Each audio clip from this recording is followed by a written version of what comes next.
All right. Hey, everybody. Welcome to Pianist Academy. I realized that countdown timer didn't quite end, but welcome in, and let's just jump into today.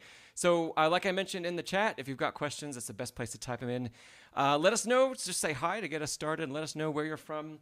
If it's morning, I'm here in Colorado in the USA. I've got my usual cup of coffee, and yeah, we're gonna jump in. We've got a couple really cool things to talk about right at the beginning of today. So let's just jump into that first. First thing. This coming Saturday, we have an interesting video coming out on the channel about memorization. I think it's going to be called "To Memorize or Not to Memorize," something like that. And it's going to be a little bit of a dive into the history about memorization and a little bit of maybe where you might be coming from and some questions to ask yourself about whether it's good for you or not good for you and things like that. Hey, Joseph, great to see you today. Rubato and Chopin Impromptus. Yeah, I can talk about that. Definitely. Let me come back to that in a second. The second really big and cool thing is I have a new course officially for sale. I just pretty much started today. It's called Next Level Piano, and it's a Christmas course. It teaches Christmas music, but it's way more than that. It's 9 hours of lessons in like 100 modules that actually teach really specific technique and musicality and other things. So it happens to be learning Christmas music because that's the holiday season coming up, but it's really so much more than that. So I left a link in the description. You can go and check that out if you're interested. Just click on it. There's even a free preview lesson on there if you want to check out kind of how it goes and what kind of stuff is talked about. So feel free to check that out. That's in the description below. Hey, Jose, good to see you.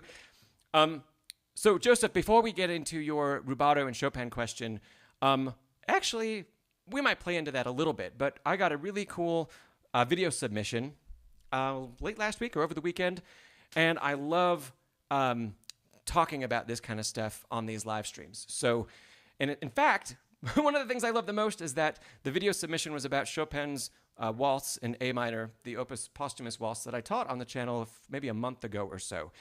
And so his name is 10,000 Hours Piano. He has a YouTube channel. I didn't leave a link, but you can just Google or type in the YouTube search 10,000 Hours Piano and watch his whole channel and all of his other videos. And in fact, what we're going to play today is actually posted on his channel too. So he asked if I would have some comments about it. So the first thing we're going to do today is actually play his video. And hey, JG. Oh, awesome. Skipping class. I don't know if I endorse that or not, but I'm glad you're here. So the first thing we're going to do is jump into the video that he submitted to me via email. And again, if you want to be a part of this, there's a link in the description below for you to submit videos also. So let me get that queued up real quick, and we're going to listen to a part of his performance and then talk about that for a little bit. And hopefully, Joseph, some of what I talk about will play into your question, and then we'll dive right into a Chopin Impromptu in particular. So let me get that video queued up.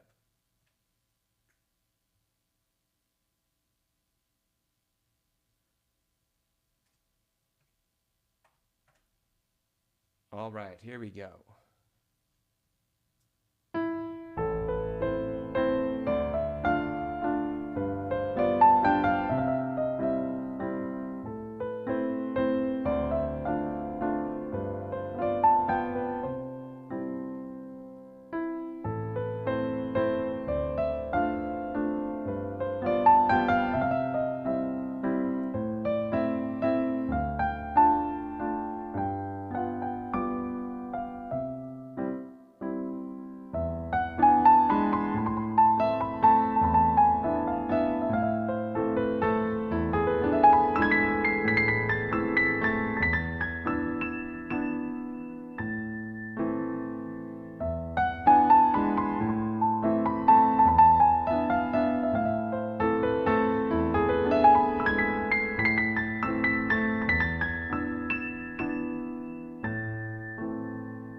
right, I think that's a good place to stop. We heard a lot of the main material that happens here, except for the coda at the very end of the piece. I'm going to assume many of you know this piece already. It's very, very famous, so I'm not going to put any sheet music on the screen for this one today. But first off, 10,000 hours piano. Nice job, especially it's memorized. That is great. Congratulations on that. Memorizing something is never the easiest thing to accomplish, so congratulations on that. Okay, I wrote down a handful of notes, so I'll try to keep an eye on the clock and not go too long, but let's dive in. First thing off the top of off the bat, listen really carefully to your pedal. I think what you're going for is the type of interpretation where you want to sustain the bass note through each bar. So.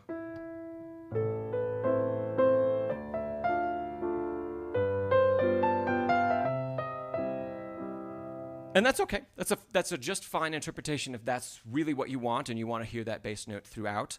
I might do it a little differently myself because to me the melody gets a little too blurry. But if we really want to sustain that bass note, you have to really be sure that we're actually lifting on every change of harmony.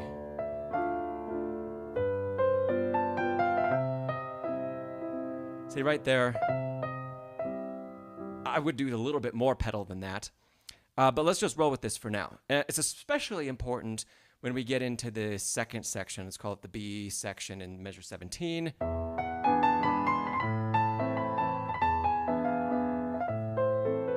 We really want to make sure that the pedal is changing so that we're not obscuring or blending in these two harmonies that really, really don't go together, right?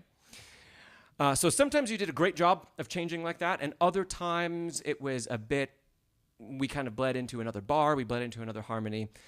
And I think there was one occasion in particular that you, maybe it was right at the end of measure 16, before we get into the B section, there wasn't any pedal, which was a totally different, totally different style of pedaling than what we heard throughout the rest of the piece. So keep it in one type, keep one type of pedal so that we have a similar sound throughout, right? Let me give you a quick example.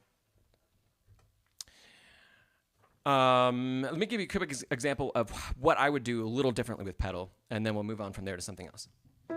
So I would particularly look at, I would choose to lose actually the bass note for the sake of keeping the melody really, really clear.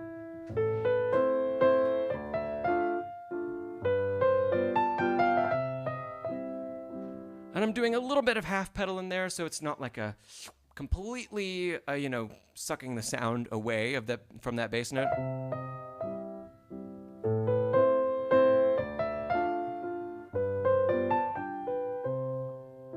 But I really like how clean it keeps the melody. And then the same thing in the B section.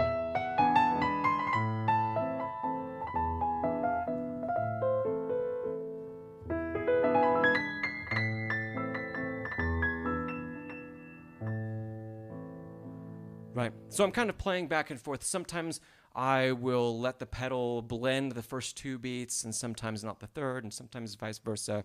Depends on what the melody does. And I'm letting the melody inform my pedal choices more than the left hand, because that's just what I prefer. Okay, second thing that I heard. There are kind of two parts to this.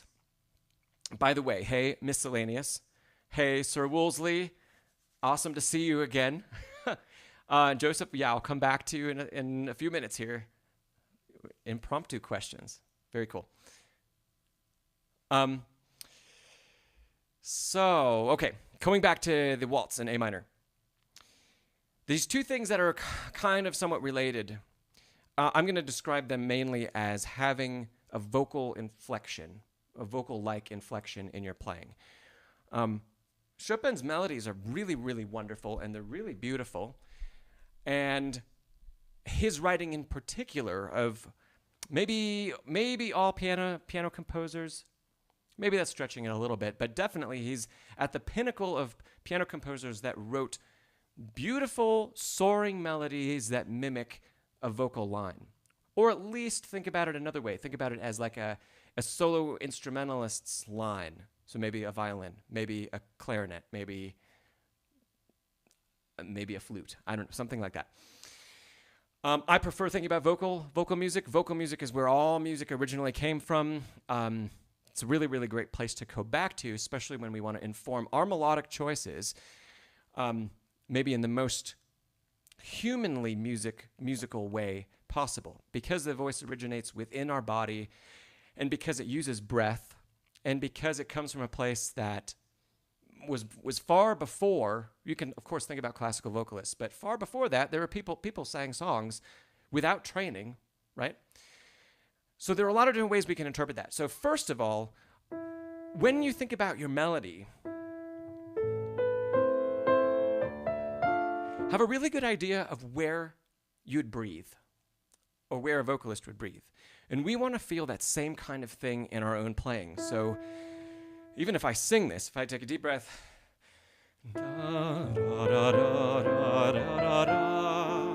I have two choices. I can probably get through the next two bars in one breath, or I can take a breath right there. How I interpret that at the piano, depending on that choice I make based on air usage, right, is going to actually change how I phrase this piece.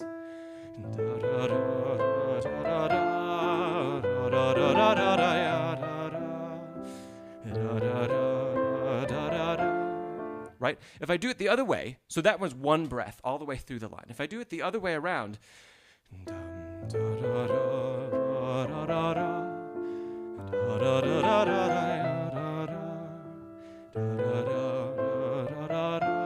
again, another breath. And you can continue to really use that type of practice. You don't have to sing it in front of anybody else, but at least to yourself. Hum, sing. If you can't sing the pitches perfectly, that's just fine. But if we do make some kind of sound happen and we're activating from within our body, we're going to have a whole new idea about how to make great phrases at the piano. This is a percussion instrument. It doesn't do us any favors. I could argue it's one of the most difficult instruments on the planet to make a really good phrase, because all we get are these brief moments where a hammer hits a string, and we have to string all of those together into this wonderfully beautiful phrase. So the more we can connect with breath and with inside our body, the better. And the more cohesive your interpretation is going to be. You're going to have a great idea of when to move through phrases and when to hold back and when to retard.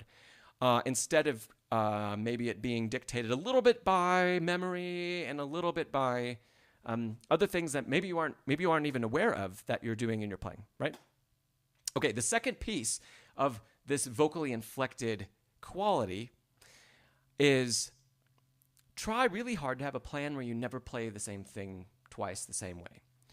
And this is a really great piece to work on that because of the just enormous number of repeats through it. So right at the beginning, we have the first statement, and it's played twice almost exactly the same. There's a little shift as we approach the B section of the piece, but we really want to hear multiple ideas coming out. So how you choose to phrase the first one, let's say, to keep it pretty basic, are we going to play it out more?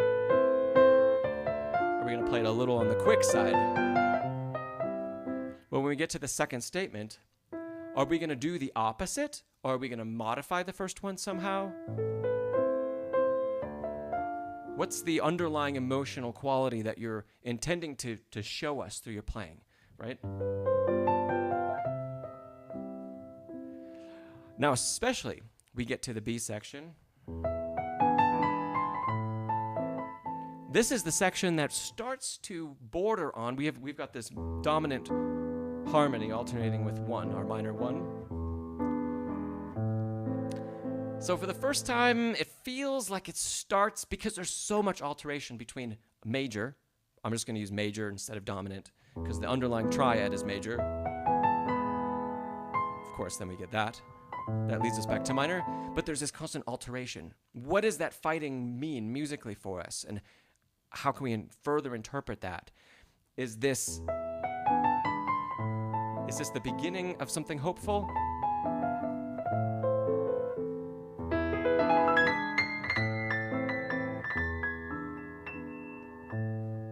And is it not? Or is the whole thing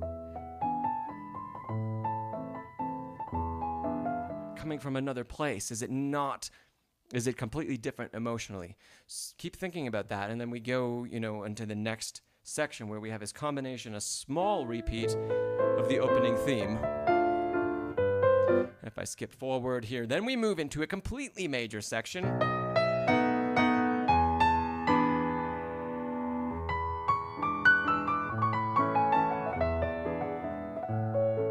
And how do we interpret that? That one in particular has a great opportunity to be completely different.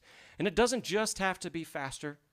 That's the way I like to interpret it. I like to make that major section more hopeful, more alive, to contrast with the minor emotion throughout the rest of the piece and the more somber context, right, that everything else has. So I like to show that contrast. You don't have to, though. It could all be done at the same tempo and just with a different type of touch.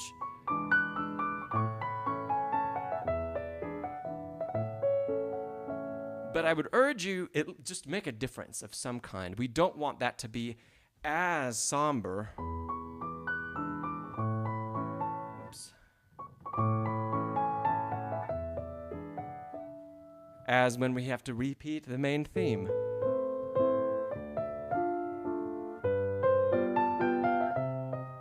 Right? Okay, so both of those things, vocal inflection, think about that, think about phrasing in your breath, and then about constantly having an emotional underlying reason to alter your performance on a phrase-by-phrase basis, especially when we have beautiful but really such limited phrasing to work with. There's only a handful of different ideas and they repeat a lot, right? Two more quick things. First one, I love that you chose to play the mordent the way I talked about in the Masterclass video on the channel. So the mordent on the second page, instead of the double appoggiatura that's shown the whole rest of the piece. Oh, see, not like that. That's a double appoggiatura. With the initial pitch of the turn starts on the beat. Very cool choice. Love it. Make sure that it's nice and clean and you've got some great fingering there.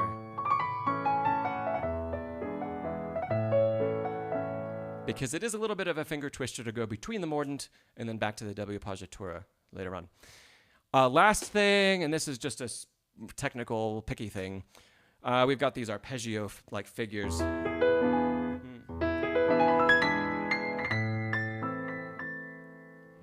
So that's at the end of the B section.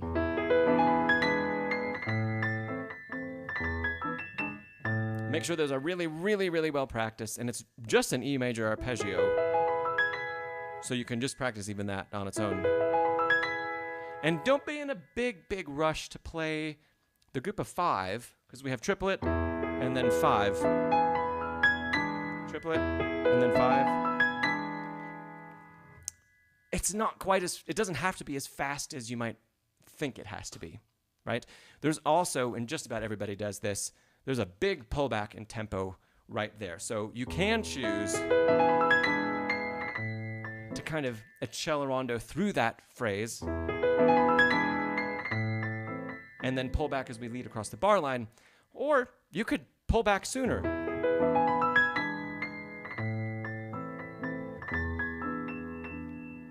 In the best case scenario, that's going to be informed by our interpretation, but you can also make that choice if you need something a little bit safer technically.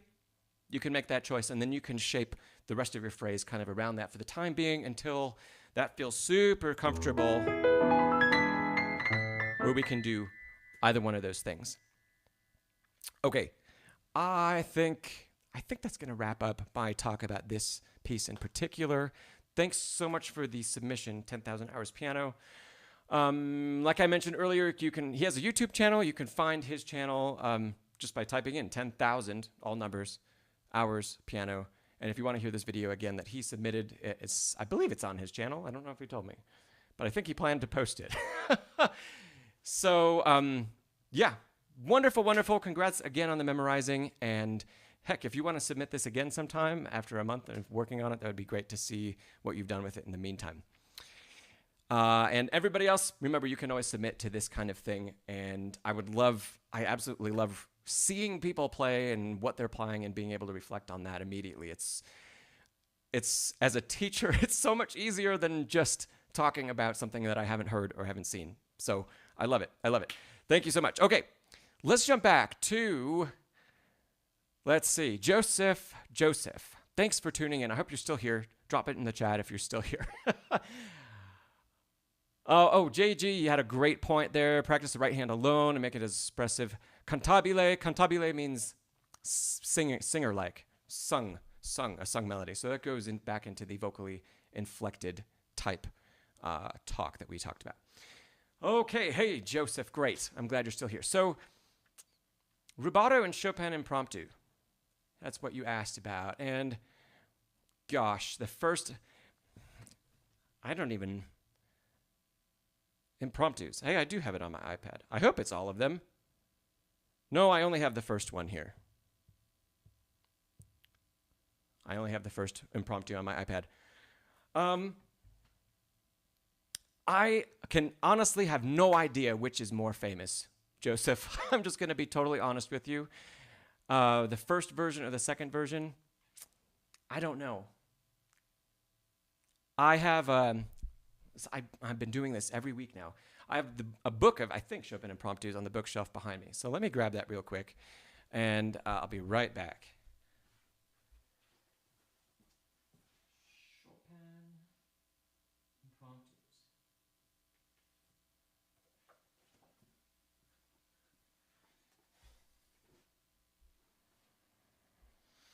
Okay.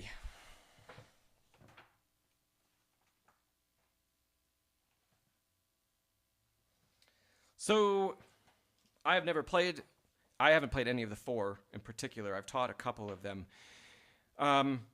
This publication of Chopin Impromptus only has the 1834 version. I'm going to have to go look that up because I actually don't know what the differences are between the two. Let me look that up. I'll make a note. That's very interesting. And I'm actually teaching number 4 to a student of mine right now, so I might be able to play a couple bars. But let me I'll make a note later. Okay. So your question initially was about rubato and Chopin Impromptus. Let's just have a couple minutes to think about who Chopin was and his music and the kind of composer that he was. Let's start with that. So Chopin himself, he was a master improviser, and improvisation informed most, if not all, of his compositional works. So I think there is great reason for great rubato in a lot of Chopin's works. In fact, there's probably great reason for much more rubato than we hear in the contemporary, like, concert hall type setting. Okay.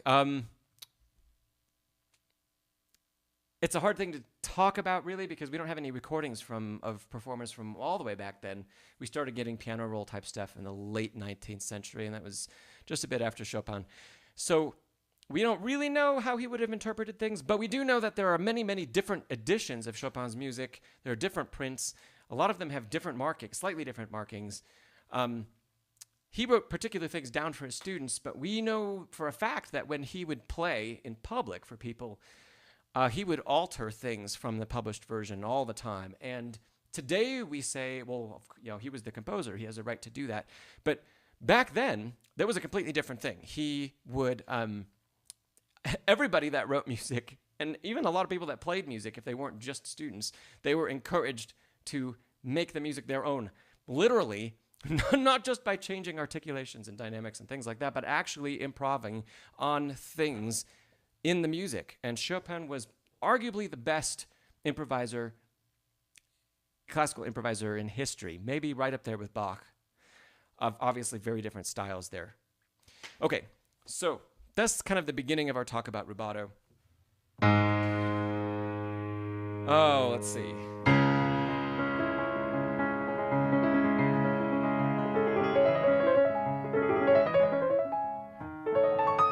So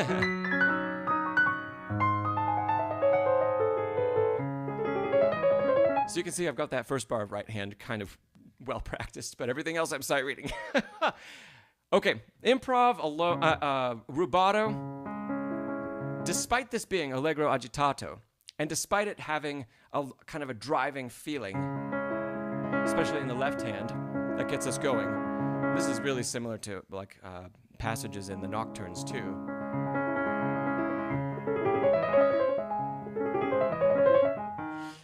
Every bar has a push and a pull. And, gosh, even these two right at the beginning.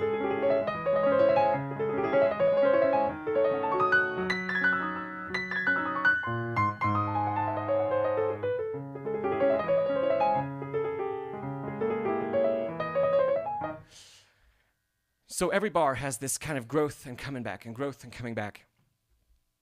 And I think it would be a big mistake to play this really, really straight. Hey, Louise. I think it would be a big mistake to play this very straight. Let's talk a little bit about that kind of covers the entire opening of this. There's a lot of the same material. That shifts a little bit.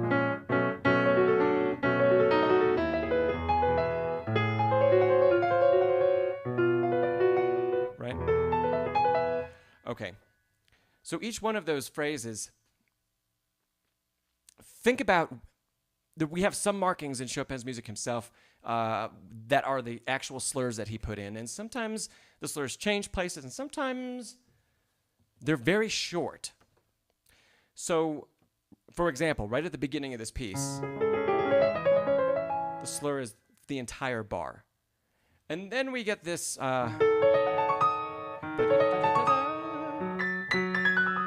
Those are two slurs. Obviously not with a break in between. But that can also play into how we interpret rubato and Chopin. Where are the slurs? How long are they? Next, we go further and we get to the section that has these broken octaves.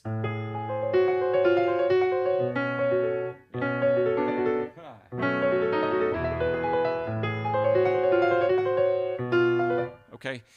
Each one of those has its own slur. Well, what does that mean?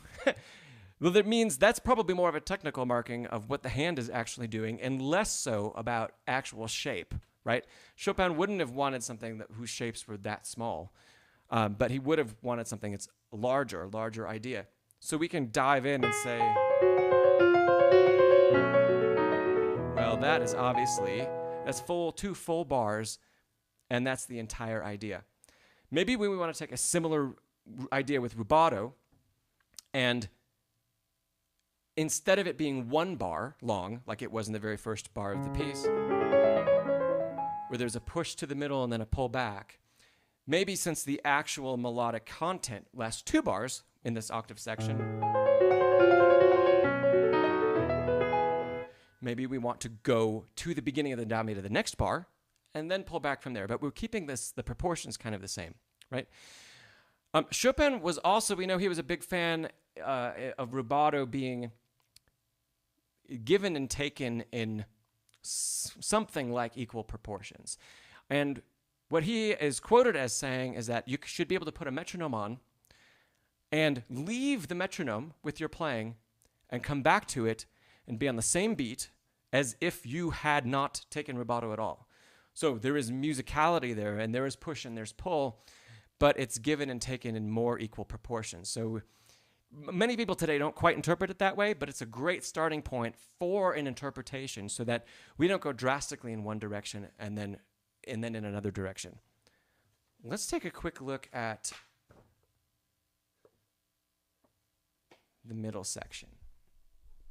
So anytime it's lyrical, there's even more to do.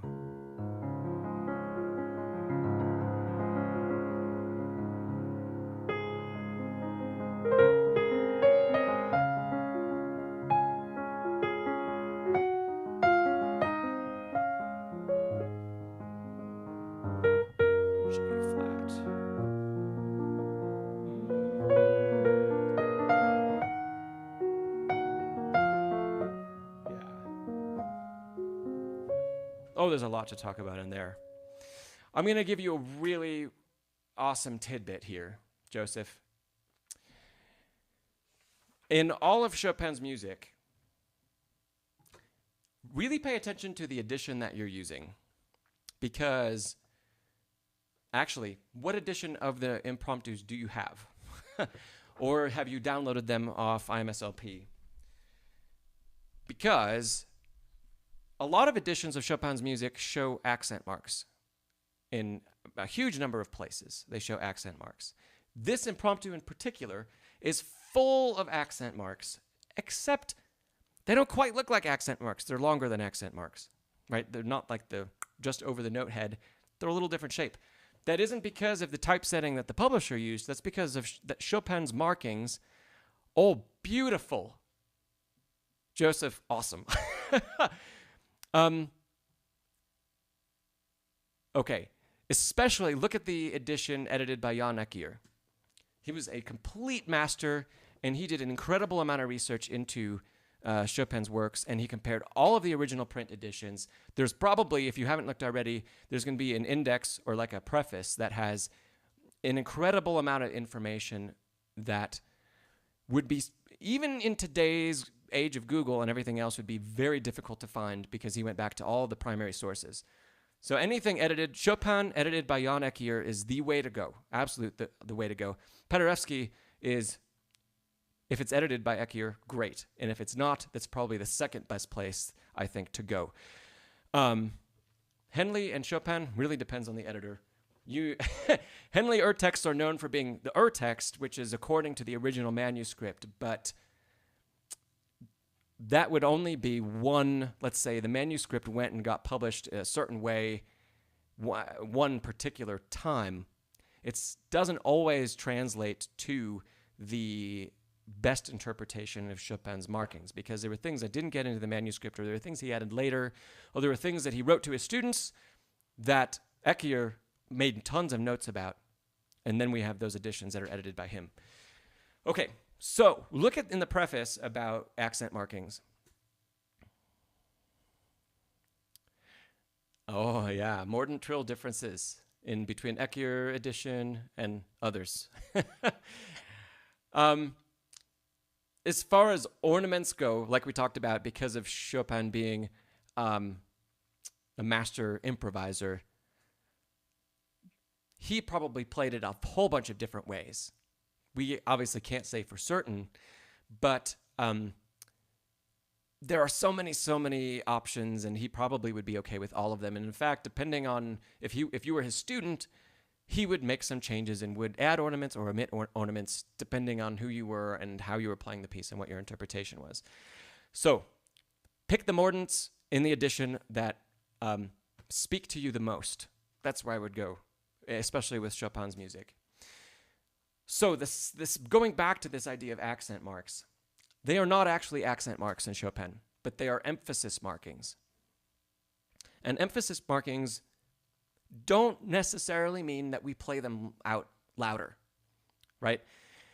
They could be accents played out louder. They could be emphasized by taking time. They could be emphasized with pedaling. They could be emphasized going the other direction dynamically, making them softer. So a great example, back at the beginning of the piece, in the octave section, every one of the low octaves has one of these emphasis markings. It's not an accent, though. So we don't want to just smack the bottom note. But Chopin is saying, bring it out. That's the most important one, not the top, right? And that shifts after this statement of phrases is over. The emphasis marking shifts to the top pitch. So bring it out, but it doesn't have to be with a big accent. So there is a great reason in there to emphasize, going back to our talk about rubato, emphasize with a little bit of time sometimes.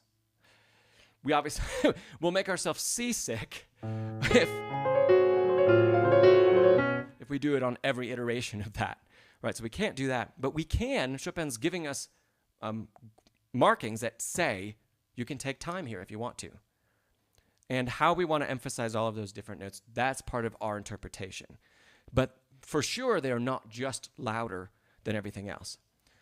The second piece of the puzzle that goes into Chopin and rubato is that throughout most of Chopin's music, hairpins, which we think of today as dynamic markings, are not, they don't mean dynamic change. Dynamic change is usually written in letters as a crèche, decrescendo, crescendo, decrescendo, with our actual dynamic letter names, piano, forte, etc., etc. When we see hairpins, it's an exact indicator from Chopin of where to push forward and where to pull back in a particular instance. So if we look back at the very top, this bar that I cannot play, this one, oops. There are two sets of hairpins in that bar. There's one that goes through the first half of the bar that's opening, and the opening hairpin means to grow the phrase. It means to actually speed the tempo slightly. Take rubato in that direction. And then when the hairpin closes, we're returning back. Yes, brilliant, Joseph. I'm glad that you know that. Awesome. Because that completely changes our interpretation of Chopin when we know that it's not. If we look at the B section, the largo, just on the first bar, there are two hairpins. And you hear so many people play. I exaggerate a little bit for effect. But it's not that. There's a marking that says it's largo and pesante.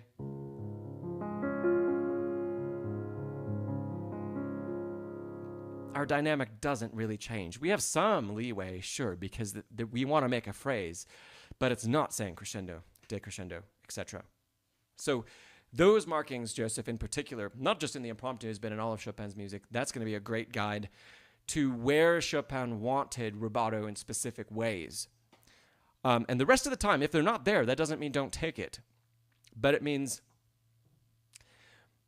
let's think about the structure of the piece, and let's think about where things naturally want to push forward and want to come back, and then try to do those kinds of things in somewhat equal proportions.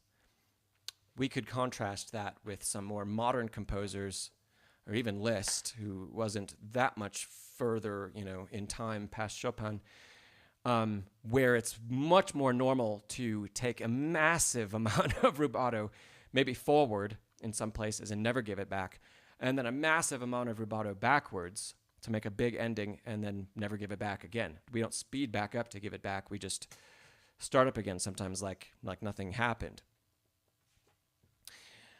So that would be one difference that I would say. If we really want to play Chopin well, there's a closer to equal give and take. So Joseph, let me know if that, hopefully you didn't know all of that stuff already. So you say, thanks. So you said you need more, do you need more a spark of an idea? Is that what you mean by you need more ignite idea? And by the way, while Joseph answers that, I see Sir Wolseley. I'm going to come back to everything you said. Hey, a backwards fellow.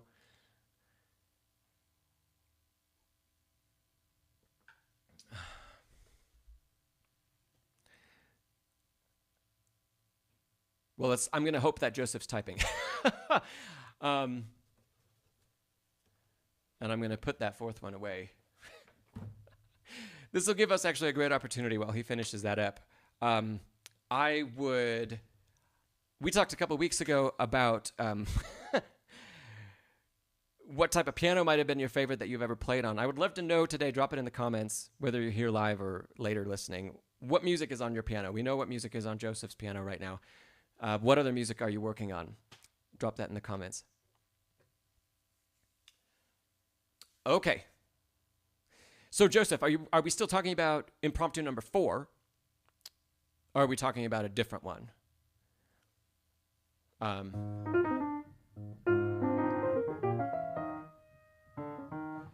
I talked a little bit about the first. We're still talking about number 4. Then I'll pull number 4 back out.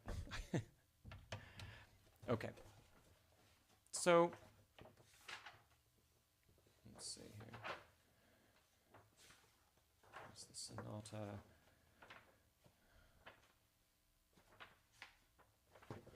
All right. So Joseph, if you haven't started working on, if you haven't started bringing this piece back yet, especially since you've played it before, I would really, really encourage you to go very, very slowly. Okay, you need an idea other than yours. So as you explore the music, go very, very slowly. It can be really difficult for us to break an interpretation or even a technique habit that we had in the past when we come back to play the piece again in the future. We can actually find the body has a great kinesthetic memory. So even if the notes aren't super familiar the first day or the second day or the third day, when you start to come back and they start to become familiar again, your body is going to want to instantly go back to the way that it was programmed to play, however long that was ago, whether that was a year or 2 years or 20 years, whatever that happens to be, your body's going to remember it at some point. And that point, once you get to that point, it's going to be really difficult to change things. So as you bring the notes back, go really slow and think about each one of these phrases. What does it mean to you today? And if you didn't think about this when you were younger, this is even better. So, is that a question or is it a statement? There's a first idea. Despite the next bar being the exact same thing, is it a question or is it a statement or an answer?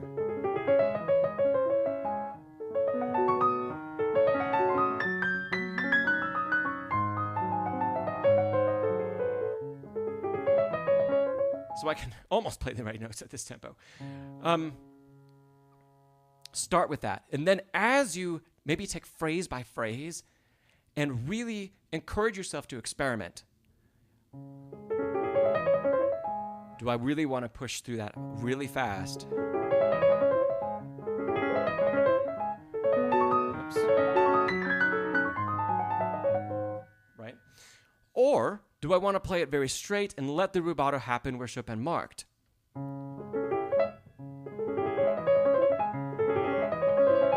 Right?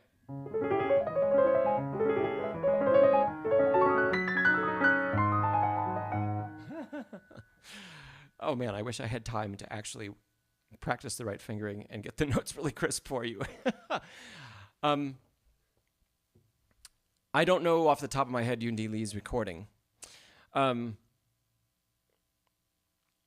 would go back and listen to other recordings, like if you could find Horowitz or Argerich playing this. I usually love Martha Argerich's interpretations. Or Christian, I think Christian Zimmerman is a really great interpreter of Chopin music, and he has a lot of videos online. I would look in those places. Maybe not Long Long. Long Long's interpretations are very divisive, and some people absolutely love them, and some people really, really don't. And they tend to push the boundaries of what is kind of accepted as a good performance or a proper interpretation. It's part of what makes him so incredible and so famous. But for coming from the perspective of studying, he might be great to listen to, but not great to model, because he can pull things to so far away from probably what was intended, and he gets away with it because he's brilliant and he can put it all together. But it's really, really difficult for any like other mortals to actually do at the piano. So that would be my encouragement to you. Go phrase by phrase, go really slowly, and let the phrase speak to you. What is the musical motion? What is it telling you? What kind of emotional impact is it having? And secondly, can you interpret them in a variety of different ways? And challenge yourself to say, can I play this phrase or these bars in 4 different ways, 5 different ways, more different ways? How many different ways? As long as it's not being determined by technique, right? So go slow enough that we can make these musical choices. Then we need to build the technique in order to make that musicality possible at the final tempo that you want.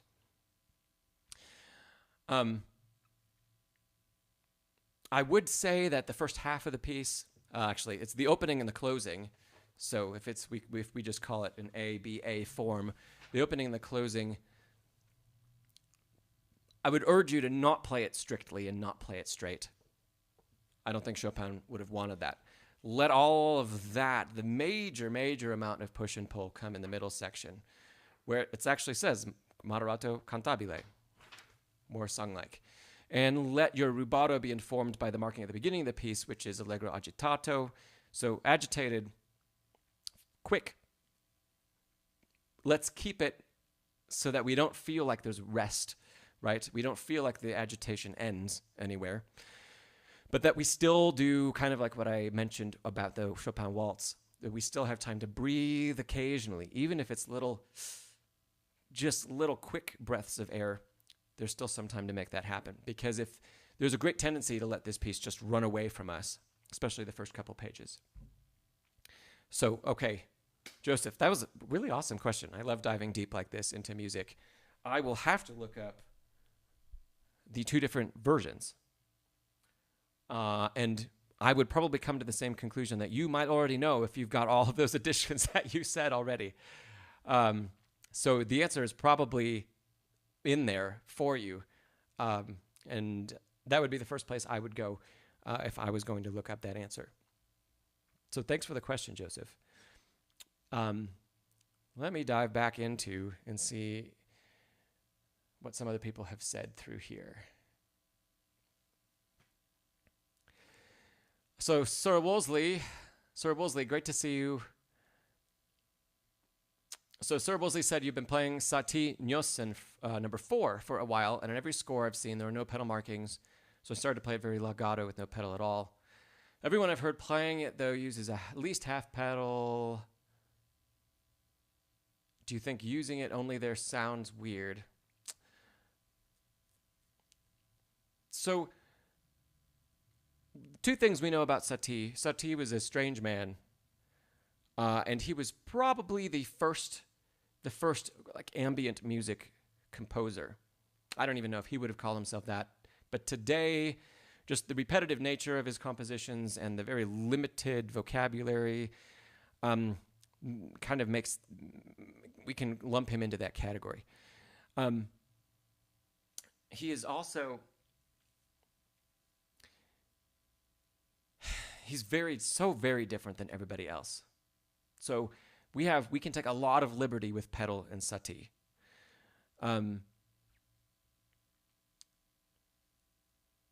I would really let the pedal be determined by the harmony. So as opposed to where we started with Chopin earlier today, in Satie's music, I would let the harmony determine where the pedal changes happen.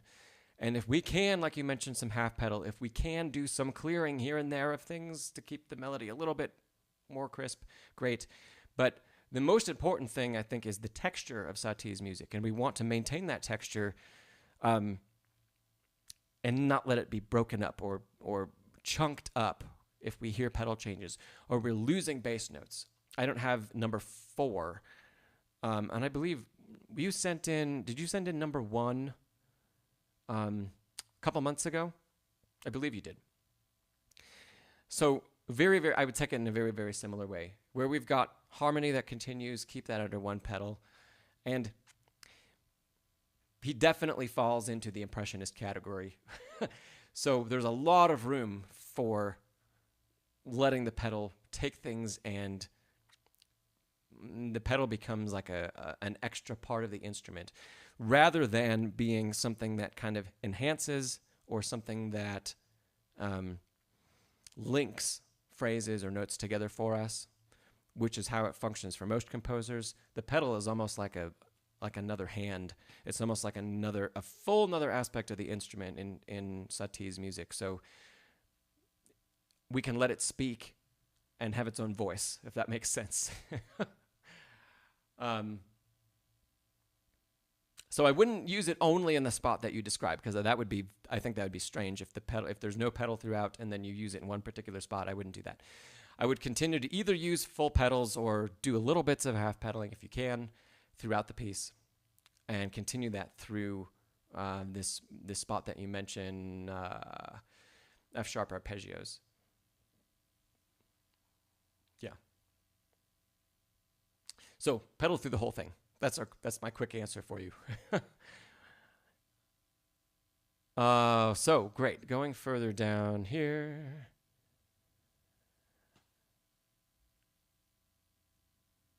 It's what you feared. Oh no.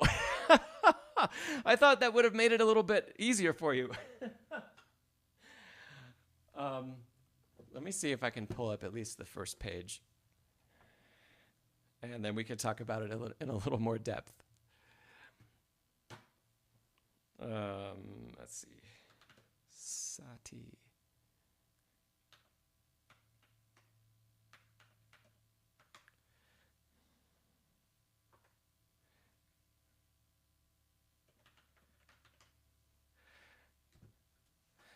And by the way, thanks, Sir Wolseley, for answering the question about the music that you're working on right now. I'd love to hear from other people what you're working on. Sir Wolseley mentioned these two Saties, Chopin, Opus 28, number 7, Bergmüller Etude. Oh, two Bergmüller Etudes. Nice.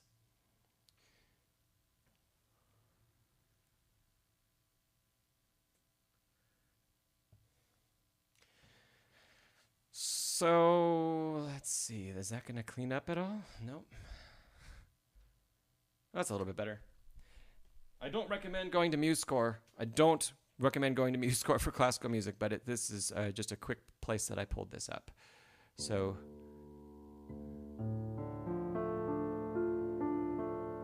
that's way too fast. I would pedal this completely.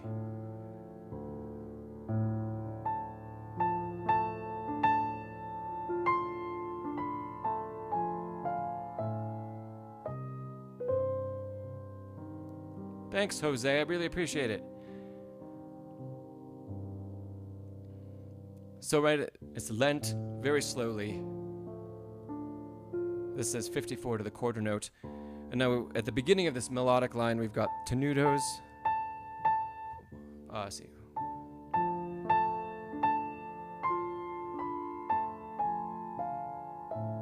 I would take all of that in one pedal. And then, next bar, well, we have a change of harmony. Whether that's in a bar or not is up to the publisher. And I would pedal twice, once on the E flat and once on the next melody note. So I wouldn't blur those two together.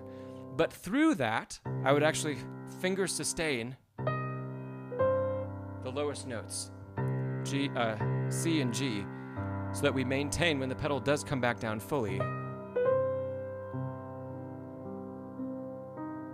we still have all of that harmonic information, right? That repeats.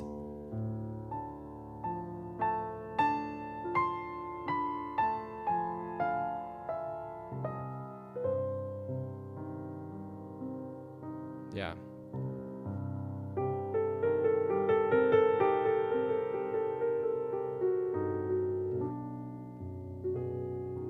Ooh.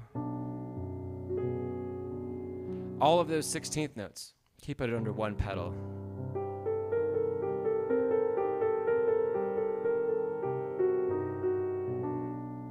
And if you can do a little bit of half pedal there, but it doesn't even quite need it if you voice the melody right and we make a nice shape.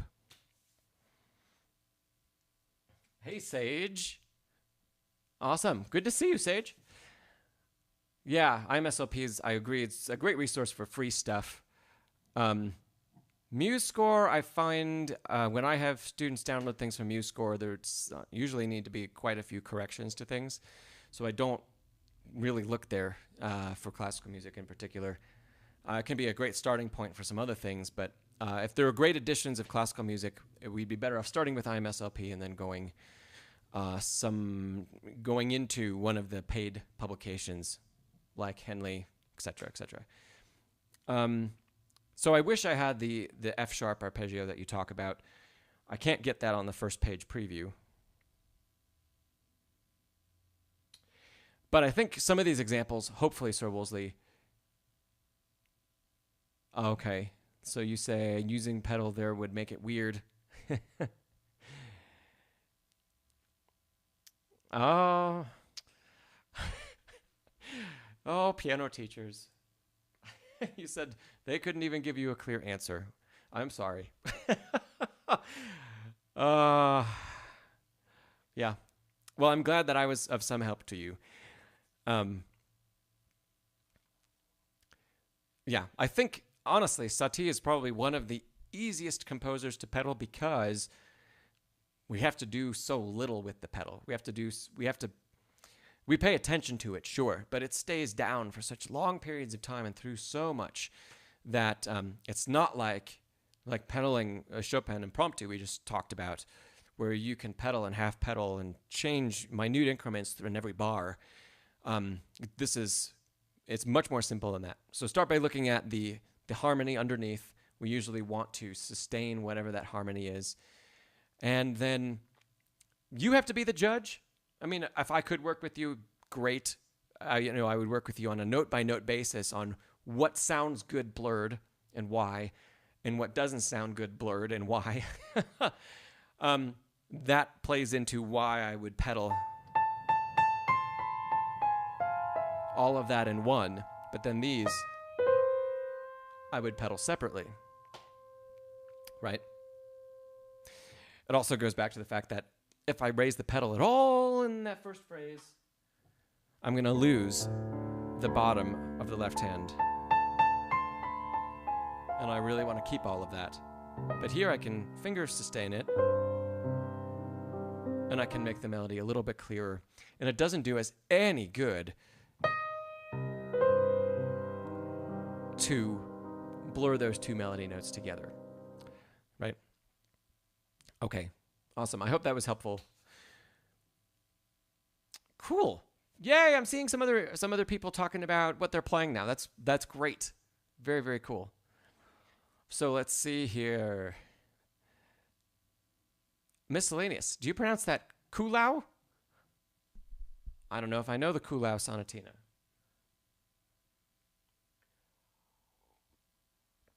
But if you're working on it, you probably like it, so that's good.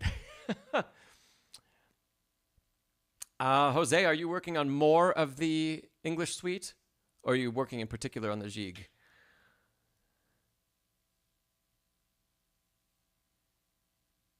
And Sage says, you found a Bach organ chorale, originally had the left hand written in the tenor clef. Oh, that's very kind of them to transpose it. Yeah, as pianists, we hardly ever, unless you do orchestration yourself, we hardly ever read tenor clef. And it's just mind-blowing if you're not used to it. Even if you do compose music in tenor clef, it's so different than what we're used to reading when we sit down at the keyboard. Just the Gigue, Jose. Cool. And Louise is working on Clementi's Sonatina No. 1 and Comptine d'une autre et. Tell me how good that was, Louise. Hey, we have Seth. Great, nice to see you, Seth. I haven't seen you before. Seth, you're also learning the Kuhlau. I'm gonna have to look this one up.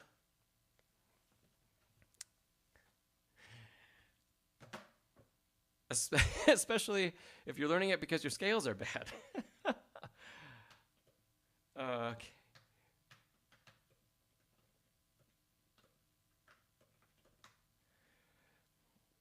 Let's see if this pulls anything. Ooh.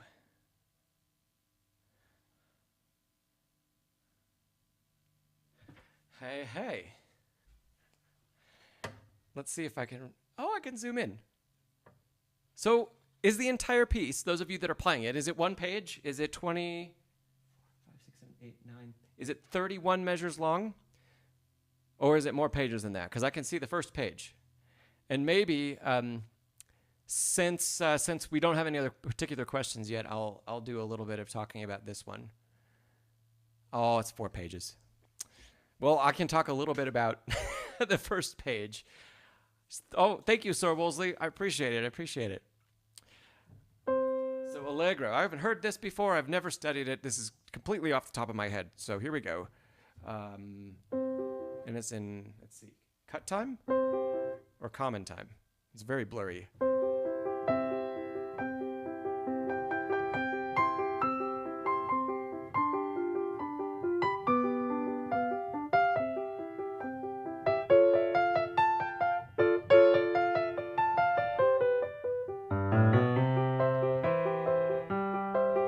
So with this, we don't have any scales here, right? Maybe it's slower than that tempo, seeing where we get to in measure 24.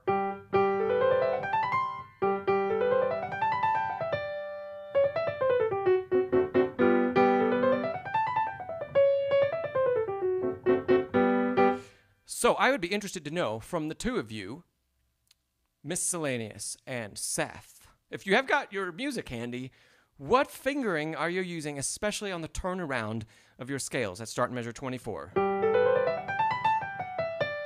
Right? Because it follows, we follow a basic G major fingering through most of that bar. And then what do you do when you transition into the next bar, into 25, where we play?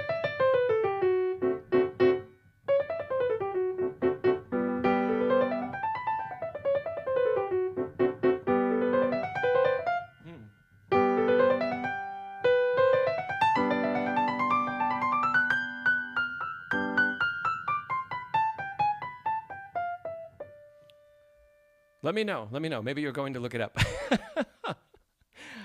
What I would do, and you can come back and listen to this too. So I'm ending the B on the top of this phrase on 3. And then I'm playing 3 on the F sharp on the way back down. Instead of 4, which would normally be what we put in the G major scale. 3 on F sharp, and then going to 3 on C sharp in the next bar. And I play 3, 3 on C natural still, all the way down through 1, and then 3, 2. And then those can be kind of detached. So playing with 2 there. Oh, ABRSM's got some fingering. Great. I'm glad we're in agreement there.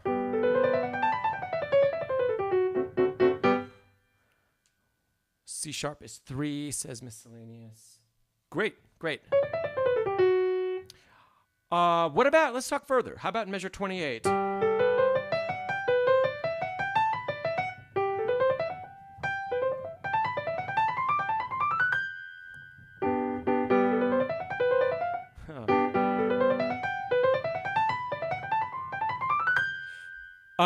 I would, I think, just based on a quick sight reading of that, play each of the bottom notes with thumb, starting in 28, G major scale, and then we have this iteration of G major scale. But I wouldn't go back to the scale fingering. I wouldn't put 3 on B, because the jump and the time we have is there's just not enough. So then we go down with 1, but play just 1, 2, 3, and then with the cross. And then back down to 1, and with 1, 2, 3. The only one that feels strange, really, is the second scale that starts on B, or has that leap from G down to B.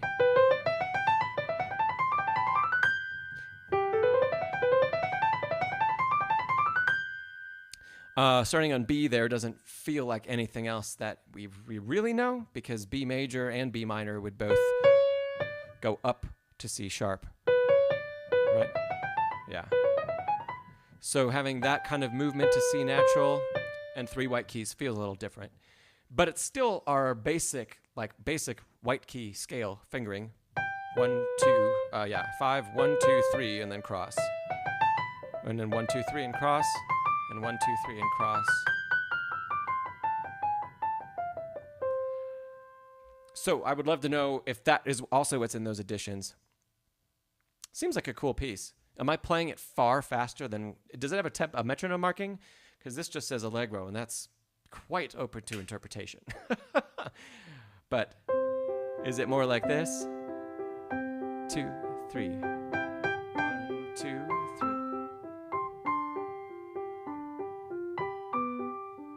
That's 120. Thanks, Seth.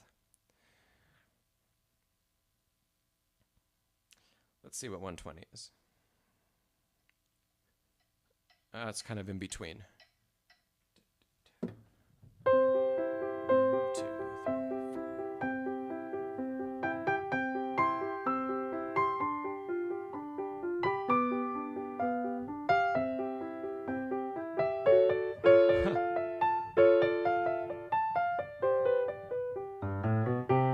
That's so different, that bar.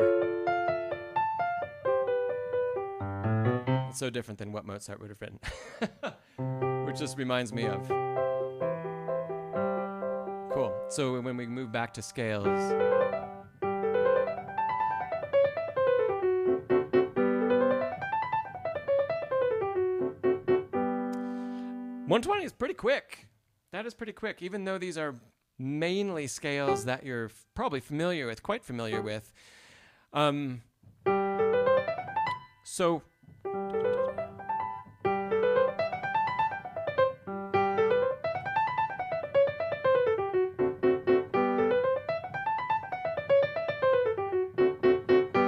I would do a combination of practice. If scales like, Seth, like you were talking about, scales are not your forte, I would take some time and play the scales a little detached. Slow the tempo down a little bit and play them a little detached.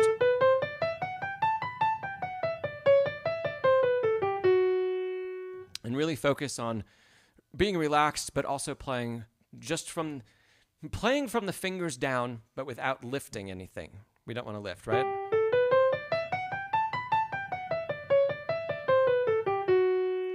And the other thing that I like to do that I feel aids in really speeding things up over time, this isn't going to be like not going to fix it right away, but it's going to make it possible to play scales really quickly and crisply, is if you actually... So I'm feeling that the articulation is coming from the elbow. So now I've stopped practicing just like fingers detached, right? But now I'm practicing from the elbow detached, feeling little pulses that are triggered from up here.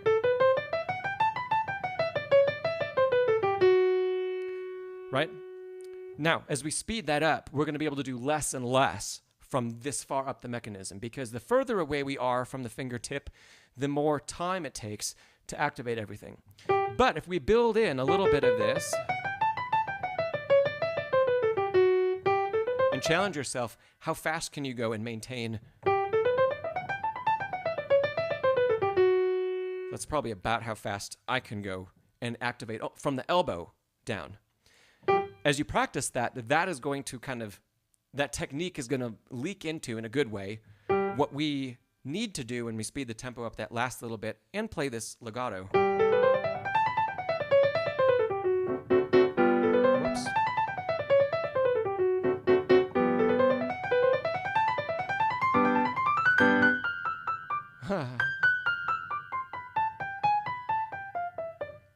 And then I'd be interested to know, we don't have to talk about it today, but my intuition says that these would all be detached and not legato, especially coming from all of the scales.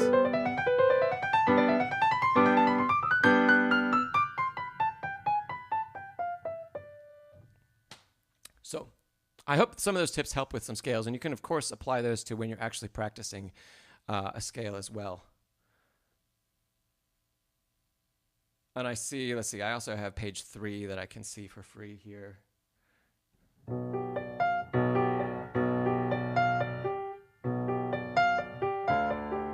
This is another movement, is it?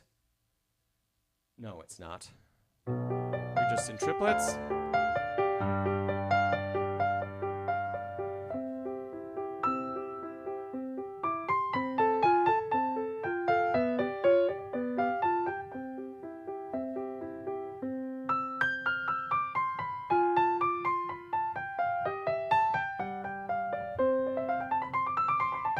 Oh, nice. Now we're back in the main key.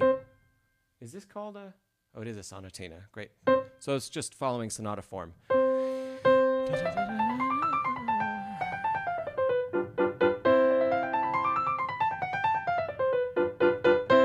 The cool thing, even though these two iterations on the first page and then what I can see on the third page, they're in different keys. Beautiful thing is that the technique we need to employ that is exactly the same. So our position on the keyboard is slightly different, but the fingering's the same too. Whoops.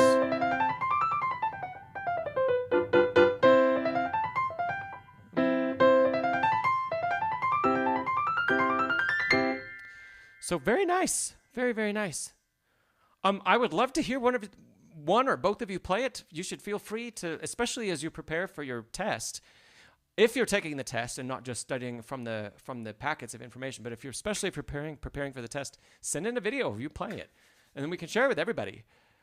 Yeah, absolutely. that was fun. Some new music for me. Thanks for sharing that, you guys. So let's see. What else do we have here? Faster sounds better. Yeah, faster sounds, well, in this particular case, miscellaneous, faster sounds better, but it's definitely more challenging.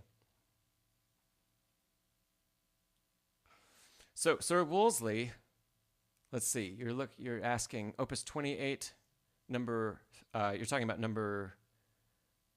Which? Okay, 10, number 3, the Etude, and Opus 28, number 7. You're saying is graded 1 grade more than a simplified version of Etude, Opus 10, number 3. Let's see.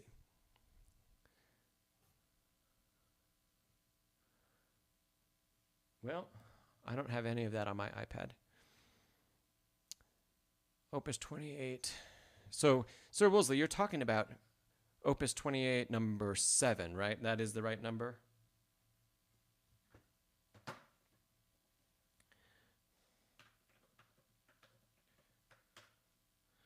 Let's say it's we've been going an hour and almost 15, so we're going to make this one the last question. Oh, well, we'll make Joseph's the last question today.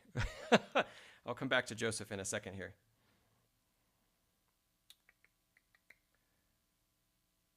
Okay, 28, number 7 is graded higher than a simplified version of Opus 10, number 3.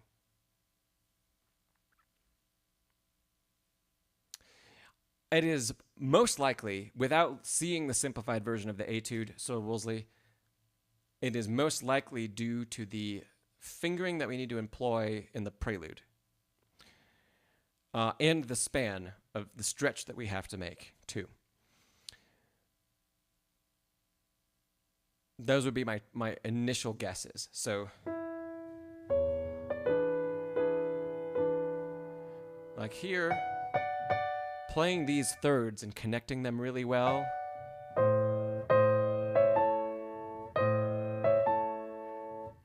And knowing which finger that we're going to do that with, that is not the easiest.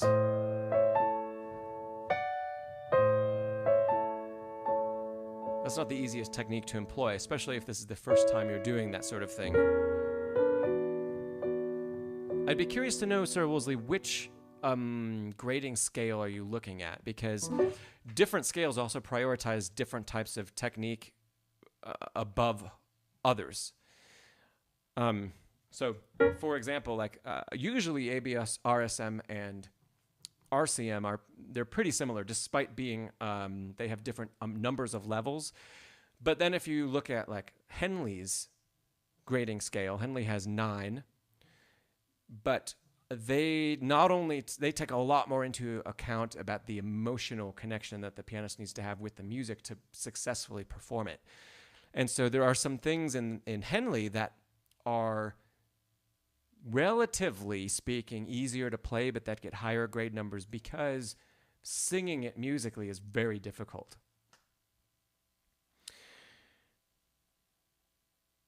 Huh. Interesting. Going back to the prelude really quick. So we've got these sixths and thirds, and connecting those and kind of sliding the way we have to do that, we really should be like sliding on the A sharp here to play that. Forgive my tempo. I'm just going through some of the bars here. And then there's, of course, this bar at the end. That. And some editions have that rolled. So if you did roll it, you could probably do a hand-over-hand thing to make that a bit easier. If you did try to do it in one hand, that would be, it's just very hard. And the way I play it, but I have large hands, is I take both the A sharp. Actually, let me show you. I take the A sharp and the C sharp, both with thumb. So the thumb plays both. And that's how I can play it without rolling. But you gotta have big hands to play that, for sure. You definitely can't play it with two.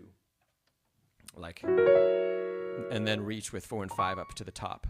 So if you have to roll, take the upper note with that, or if you can. So that's another reason that the grade here might be higher. But yeah, I would love to see what the Chopin Etude, the easier version of a Chopin Etude would be. I don't know if I even agree with that or not.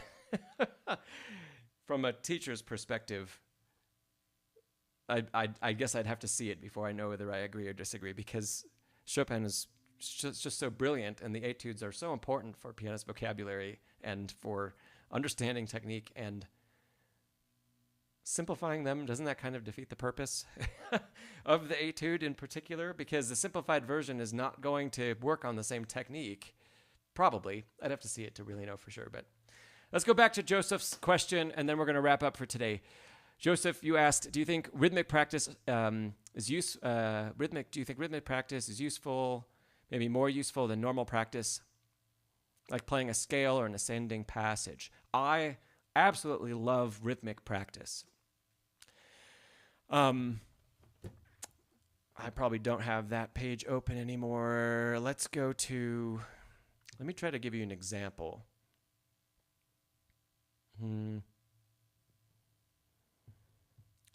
Here we go. So we've been kind of on a Chopin kick today. So I pulled up a little bit of the first Ballade. And we'll take a look at the first little cadenza figure, which is a great place where we can work on this type of practicing.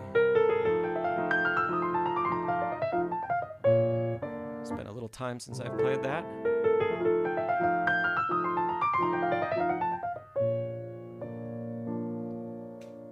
Hey there, is it Emre? Hey, you're catching us just at the end of the stream, so I'm glad to see you. We're answering one more question today. So, you could already hear, Joseph, that when I get to the little cadenza here, and I'm kind of informing my hand and the notes, I'm already using rhythmic practice.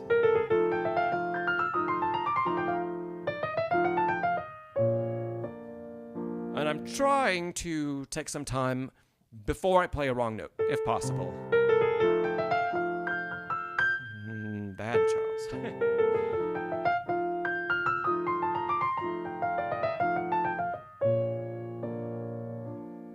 So, and then of course we could, Emre, if you've got a question, drop it in. We'll see. I'm here to help you guys. I don't want to leave you hanging. So drop in a question if you've got one, and then we'll go from there. How about that? So even if we were going to speed this passage up, Joseph, I would say,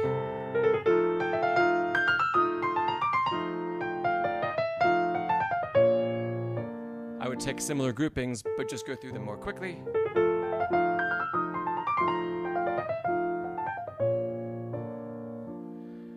And then one of the things that I love telling people to do is alternating the note that gets accented, shifting around the groupings a whole bunch.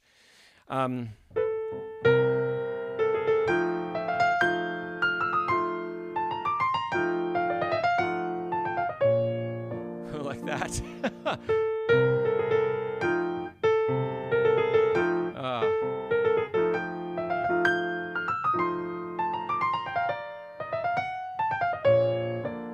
And you can come up with your own divisions of that if you'd like, or you could just mix and match.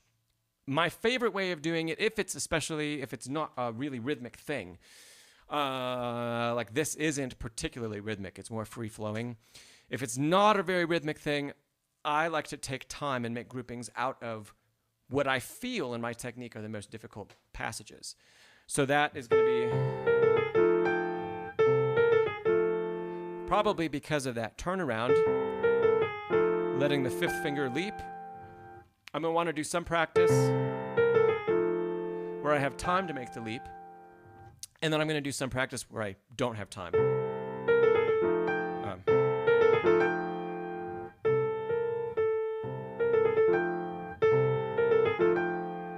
And then the bigger leap that comes later.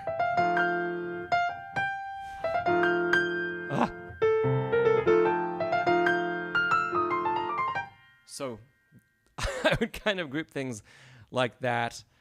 Same thing later in the piece.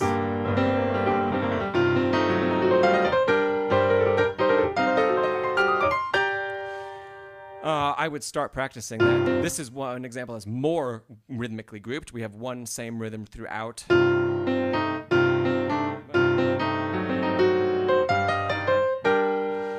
I'm going to take different rhythmic groupings throughout that whole phrase.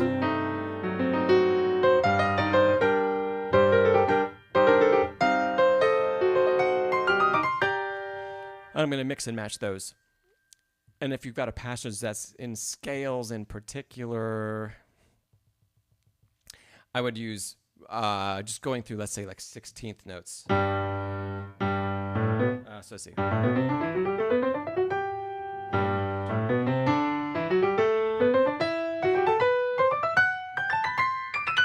Something like that, and then shift where the accent happens.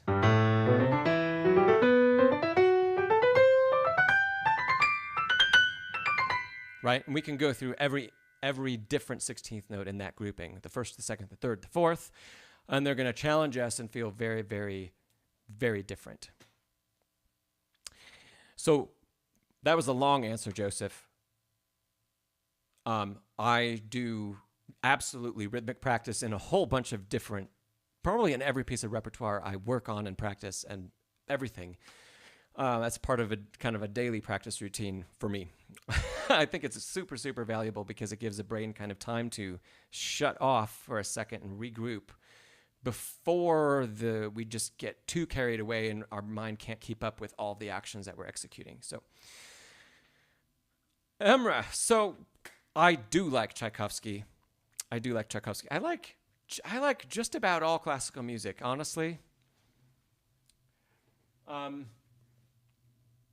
Yeah, there aren't many composers that I'd say I dislike.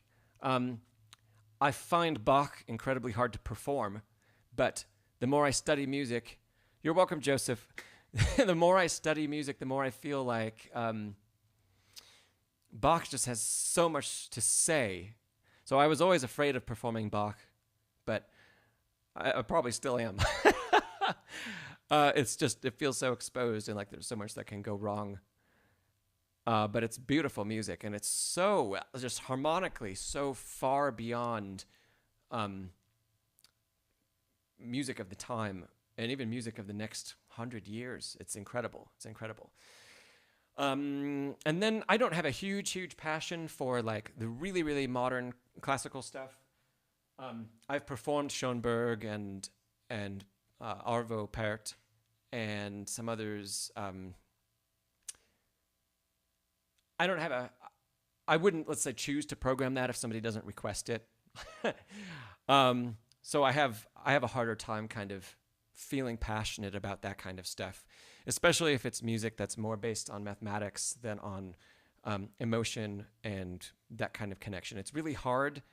As a performer, my goal is always to connect with an audience, and it's really hard to find that connection in music that maybe wasn't ever written to have that kind of connection. And if you're playing music like that for an audience that doesn't understand the composer's techniques and the way the whole piece is structured, I feel like there could be a whole lot missing. Now, Tchaikovsky, of course, is nowhere near music like that. And Emra, I agree. Yeah, that goes back. One of the things we talked about right at the beginning of today's stream was about